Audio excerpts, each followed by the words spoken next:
Hello everyone, I'm Sam, and I'll be reacting to this video that's basically predicting or projecting a day in 2030 after a post-labor economy. And I've already watched the video, but yeah, well, I'll be reacting to this as it goes on. So, yeah, let's do this. So, this is Julia McCoy. I've only watched a couple videos from her before this, and frankly, I don't remember what she said because I mean it's like mostly AI news. But hey, let's actually play this. I want to tell you a story today about life in the future, a story of a vision of day-to-day life in 2030 and beyond. We've achieved AGI. We now live in a world of ASI. Here's what it looks Okay, I guess the main reason why I'm doing a reaction to this one is 2030 AGI. The AGI part is possible. The ASI part, I don't think, is still too soon. The difference between AGI and ASI, I would say, is one of infrastructure. I've predicted in my paper when I was in college, because I wrote about the artificial intelligence and singularity around 2015, so that was 10 years ago. And we know that the AI stuff came around 2020, like the chat GPT, mostly crystallized around 2022, and so like the chat GPT stuff. But the issue is um, real world infrastructure is not catching up at all, and it takes more than 5 years. If you recall that they were predicting self-driving cars in 2020 from 2010. Well, 10 years is not enough for any infrastructure at all, unless they will pour a lot of billions of dollars. Like, Trump has the Operation Stargate, which is going to pour billions of dollars at data centers, but data centers are not are just the like the very bottom of infrastructure. The actual infrastructure stuff will be like robots and stuff like that. And we're not seeing that much investment in robots. I mean, like even again, like self-driving cars. We've not have any infrastructure at all enabling that, and it's been a popular thing to, you know, to try to automate. So I guess what I'm saying is self-driving cars, the artificial intelligence will take a similar path to self-driving cars in terms of infrastructure. like. Before we begin, here's some context. I co-created this story with Claude, and it's grounded in real research by economists and my co-author Dave Shapiro. This is a human. So economists suck at predicting the future. But I don't know Dave Shapiro, but sometimes they're too optimistic or whatever, or they're not very well aware of like black swan events. Like COVID was a black swan event, but yeah, let's continue. Centric story about an average day that focuses on quality of life improvements enabled by AI, while acknowledging the economic and social transitions we as a human race are facing in the transition to a post-labor society in the age of ASI. In this story, okay, so post-labor society. See that again? That requires infrastructure. You're going to learn about the transition to post-labor economics through a hybrid model of UBI and decentralized ownership. You'll learn about the importance of maintaining personal. Okay, now UBI and decentralized ownership. Now we have like stuff like Robinhood, for like stock market that decentralizes ownership because stocks are just pieces of ownership, right? But UBI is a tough sell. Um, Again, a lot of I work mostly as merchant services, and a lot of businesses are not even don't even accept credit card yet, and a lot of businesses still don't have websites or a digital footprint. And I'm not saying most of them, but I'm just saying quite a bit of infrastructure is not there. It has to be like forest or something. And where are we gonna find the money for that? So a lot of this is too soon. But let's continue. But I like the decentralized ownership. So let's continue. Economic agency. Even as traditional employment declines, you'll see the shift toward local community-based solutions and circular economies. You'll learn the role of AI in enhancing rather than replacing human creativity and learning, and the heightened importance of human connection and meaning making. I've avoided both utopian and dystopian extremes, instead showing you a real period of transition where society is adapting to new economic and social realities. Ready? This was a request from a YouTube commenter. Thank you, Mr. X. Sarah gradually wakes up. Natural light fills her bedroom. No alarm needed since her schedule is largely self-determined now. Okay, as a freelancer type person, my schedule's already self-determined. I'm actually making like an AI app for freelancers who have like an unstructured time. Cause yeah, so for people who don't have regular nine to five, I have this app I'm making where you load your schedule, like it'll ask you questions about your schedule, like when you set it up, and like you know what time is your breakfast or when you sleep or whatever, and then you just set it up, and then when you hit on a gray area, like you don't know what you're supposed to be doing, you just tap this button that says what should I be doing now. It'll tell you some decisive actions, and I'll probably put up a screenshot or whatever over here. So yeah, let's continue. Her AI home system has already adjusted the temperature and started brewing coffee, having learned her preferences over time. While she gets ready for the day, her home's utility robot is tidying. So I guess when it learns the preferences, see, a lot of these would be like Internet of Things. I mean, it's like smart coffee makers, smart smart washing machine and all that. Thing is though, a lot of people don't want smart machines. At least normal people. Because like even like as someone who's worked in IT before, a lot of stuff can get hacked. And there's this joke about, or this screenshot of a washing machine sending gigabytes of data, which is like most likely like Bitcoin laundering or something, or like crypto mining. So yeah, stuff like that. Again, you have to do all this stuff that she's talking about. You need the infrastructure and people to be buying smart machines and stuff. And I like socially, I don't see it coming to that point yet where we'll be mass buying stuff just for this Internet of Things plus AI integration. I mean, I guess when the Gen Alpha grows up and also Gen Beta as they come into being, they're gonna be open to that, but 5 years is too fast. I mean, even 10 years is 10 years is more reasonable. So 2035.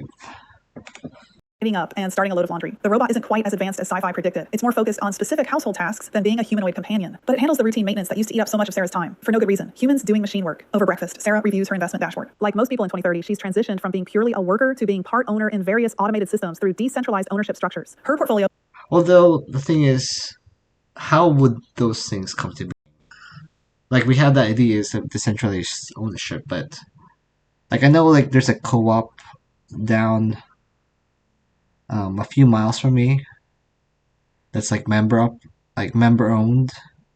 There's no like CEO or stuff like that. But they're struggling, and it's not a very popular business model. Like what I'm saying is a lot of, I guess, I don't like using the word, but systemic issues are very ingrained in society, and AI will not sweep that away so easily. Includes shares in the local automated vertical farm collective that supplies much of her food, the regional renewable energy network, several AI-driven creative content platforms, and a stake in the automated manufacturing facility that produces household goods for her community. The returns, combined with her universal basic income stipend, provide a comfortable standard of living that removes the desperate search. Now about UBI.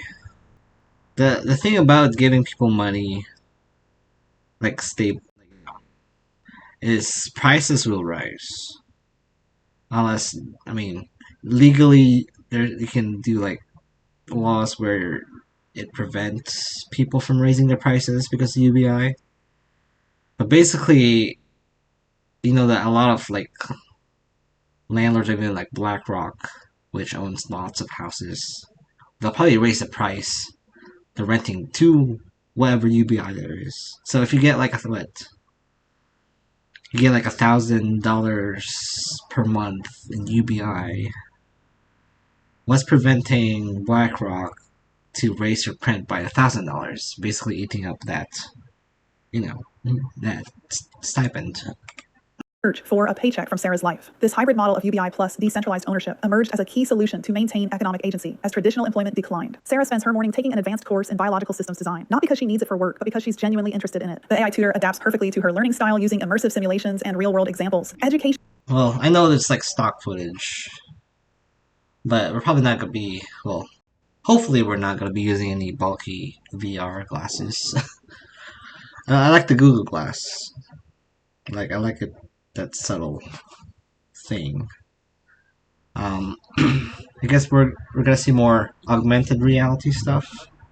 But I know, but again, the stuff with the VR and AR, it's a question about infrastructure.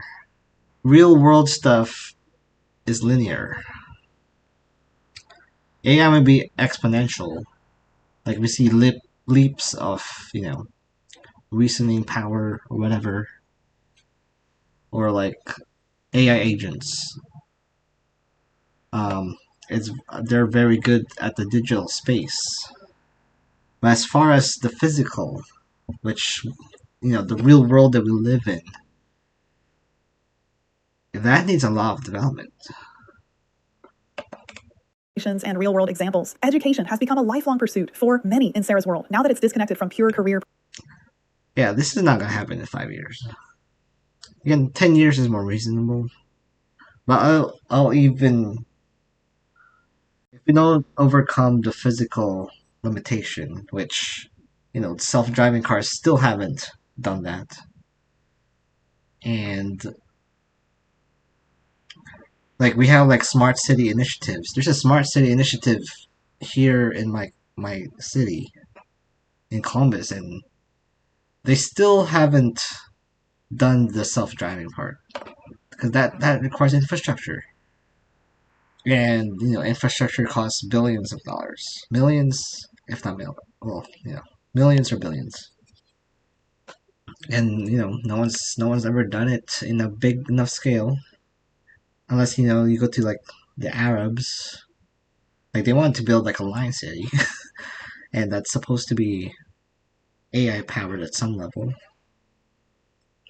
Yeah, let's finish this. Preparation. Later, she works on her novel with the assistance of an AI writing partner. The AI doesn't write for her, but it helps her develop it beautifully, creating plot points and maintain consistency. Creative pursuits have become more accessible as AI tools democratize technical skills while still leaving room for human creativity and expression. In the afternoon, Sarah heads to her local community center for a gardening workshop. While much food production has... So a lot of this is saying that gonna shift more to community based structure, social structure. I I mean, Gen Z does have. It seems Gen Z is discovering more about community, but also no.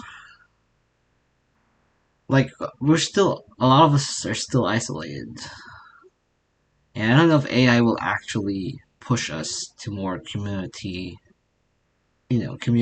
based structures. That's the most utopian thing I've actually seen here. I know there's like a shift towards community at some level, but it's not because of AI, and it's just I guess most people we're just bombarded with screens and stuff. But I know that a lot of that will still stay, especially now that lockdown stuff has become popularized. And we'll see more isolation from those types of things if something like the pandemic happens again. And who's to say we're not gonna end up in like a sort of online type simulation for a lot of people.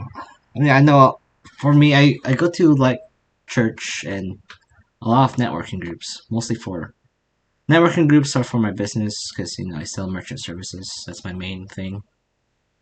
I'm not a YouTuber. Um, but yeah, the community I see that's mostly the most people are they're older people. Churches are mostly older people. I'm blessed with a church that has college and college age and also enough young people, but I don't see it.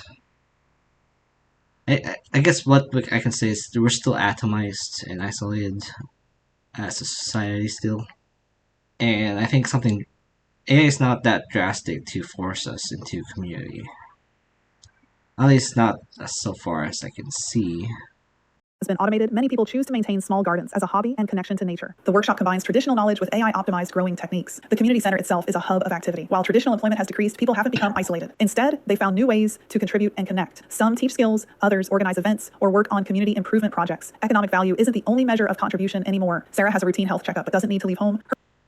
I'm not sure how we can, as a society, easily shift to a community-based like worth, economic worth.